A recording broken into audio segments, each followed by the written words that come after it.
Aloha. So I wanted to address the science of radio microwave frequencies, all the research that's been done.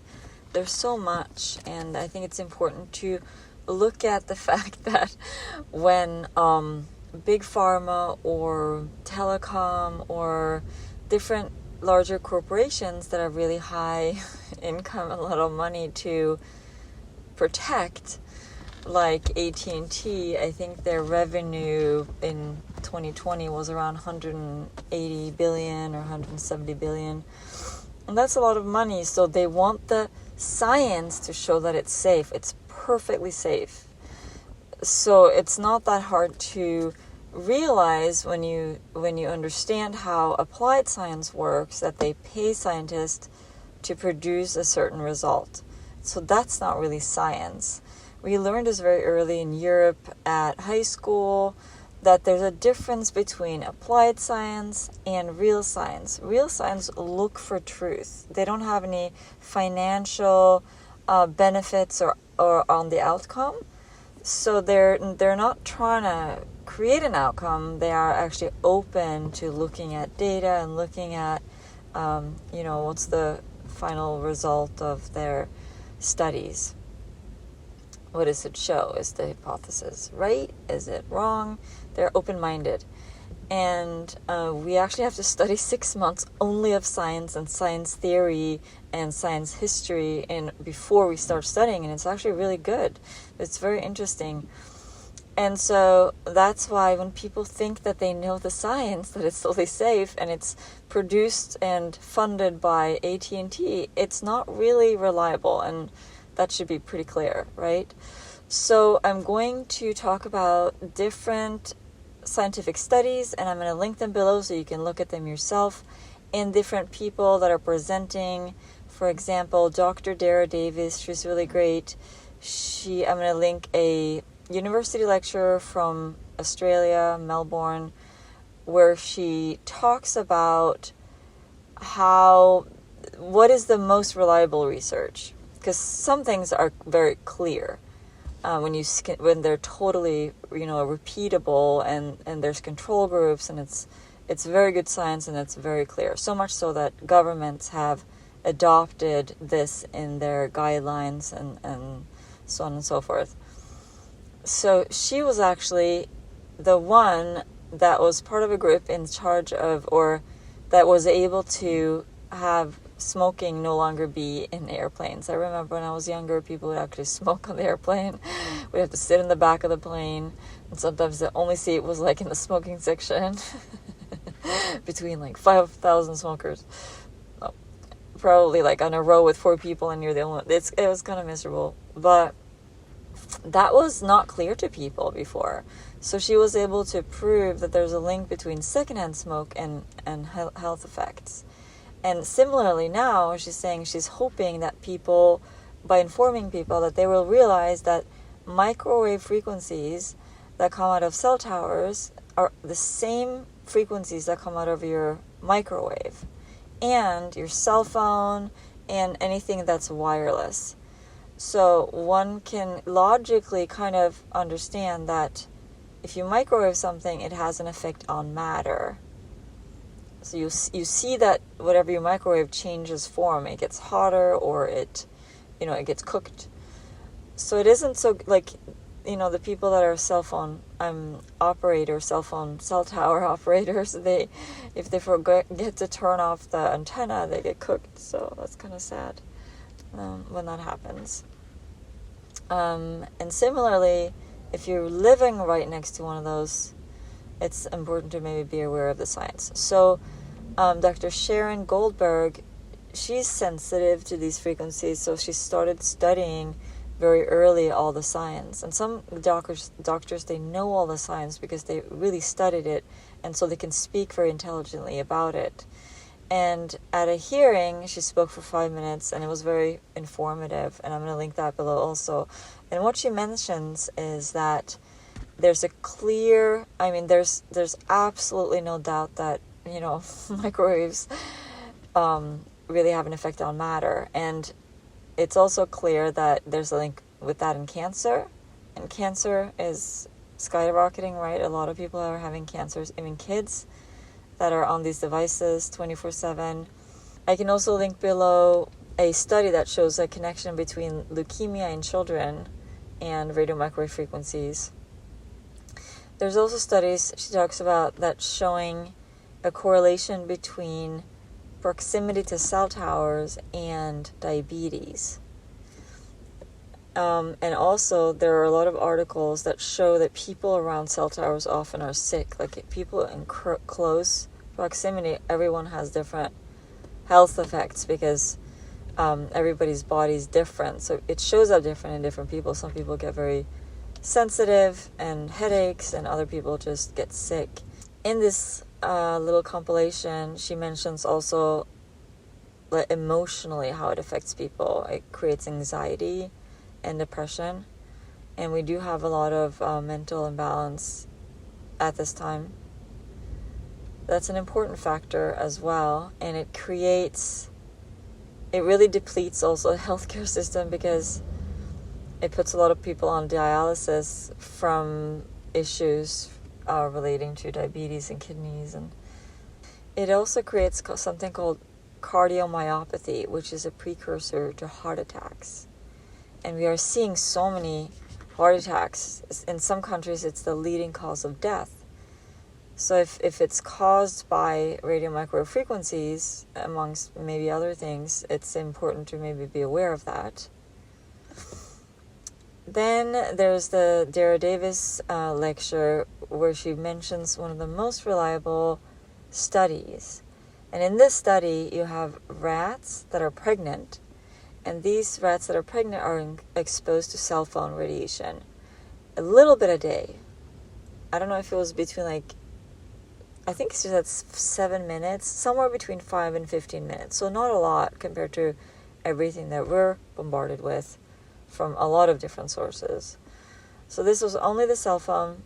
And then when the rats' babies are born, they are then going to run a maze. So they're hungry. They're going to run a maze, and then there's a control group. So there's rats that are not exposed to that, and then there are rats that are exposed. And so when the offspring is born, those two groups are going to see, is there a difference between the how they perform? And so there was. So the radiated rats, prenatally, they take 3 times longer to find the food reward, and they make twice as many mistakes. So I think that's really significant. I think that really is important, because if the next generation and the next generation takes 3 times longer to learn something, then that is we want the next generation to be stronger, healthier, smarter, not affected in that way. I think that's very awful, honestly.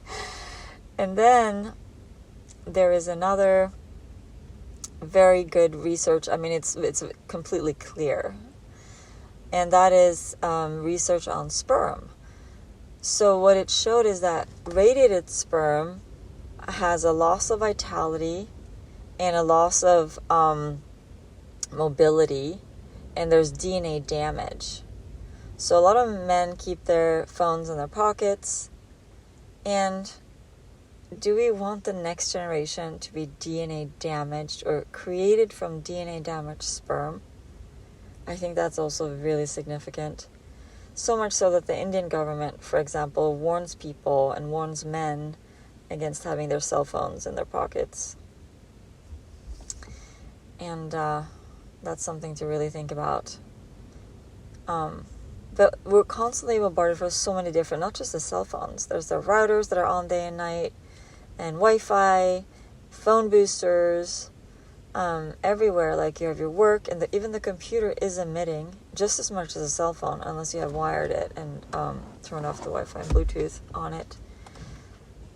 So, and especially children are having a lot of cancers and health effects these days. I mean, there's a lot of sickness, and their brains are smaller, and their skulls are thinner, so it penetrates deeper into the core of the brain, these kind of frequencies. So then you have some data that is worth noting and looking at. And like I said, there's the sickness and proximity to cell towers that they're seeing. And then there's, for example, firefighters.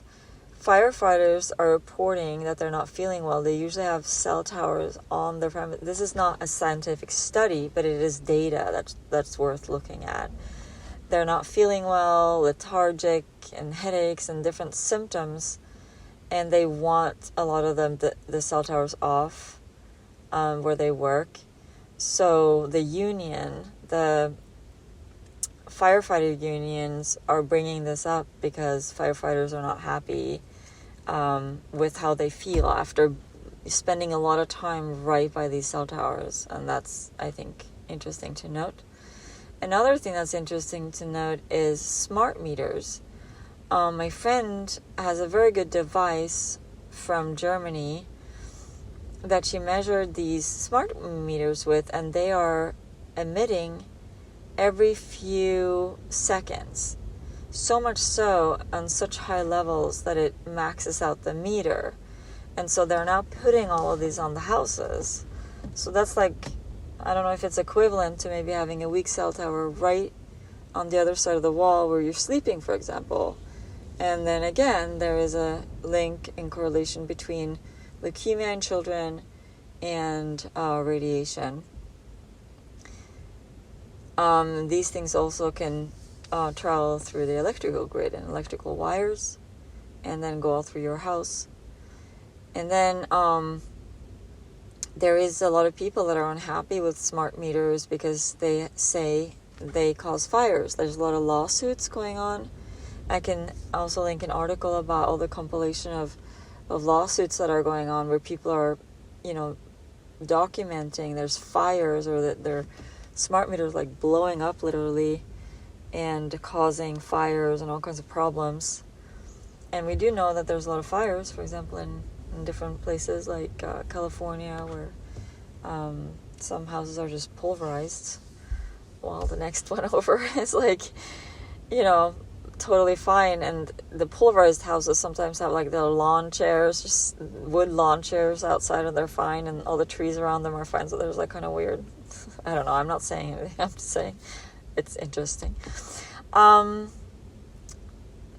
So those are some things on radio microwave frequencies. There's also a lot of really interesting military documents of how they have tested this and the effects they have on people, on the blood, on the cell, the brain. And certainly is interesting, so I can link a couple of those in there to look at. They're actually experimenting on it, like in warfare, like what does it do to the enemy, how does it weaken the enemy. So that's certainly interesting. And I can say from what I've discovered, like measuring a lot, I have a very advanced meter. It's very good. I really recommend it. And I see frequencies constantly increasing, and the towers are constantly radiating more. Like where I lived first when I got there, the tower was very weak. It was like peaked at between 300 and 900 microwatts per meter squared. And now the peak shows up at 60,000. And there's a big difference between 300, under 1,000, to 60,000. It's a lot more radiation. So it's constantly expanding. And Dr. Sharon Goldberg was talking about, we have no way of knowing, we have never experienced this before in history, and it's hard to find a control group because everyone is radiated to some degree, and we really don't know the long-term effects of this. So to keep adding to it is kind of like insanity. And I would have to agree, especially since she's saying we're having a health epidemic. So many people are sick these days. So it's important to look at, the atomic model where everything is just matter, and we tend to think that in that way, kind of like radiation has no effect on us. But it definitely does, and it definitely affects our bodies and our emotions. And you can just think of that if you have something and you put it in the microwave, it's going to alter it.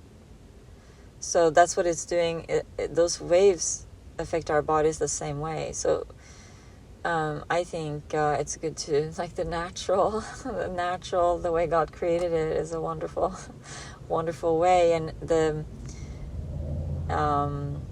body, I don't think was meant to be microwave. That's debatable, but that's my opinion. Anyway, I hope you got something out of this and have something that you can reference if people say that microwave radiation is healthy for us or it has no negative ill effects on us. And it's important to look into it maybe yourself. Take a peek at it. Look at different information. Watch the whole Deira Davis video maybe, and how they are implementing all these things to babies, like actual computers, like in the bouncy chair, like on their face, like 24/7. If it creates DNA damage in sperm, what does it do to the brain, for example, and the development, and it's important to maybe look at. Anyway, thank you so much for listening. Alrighty, aloha.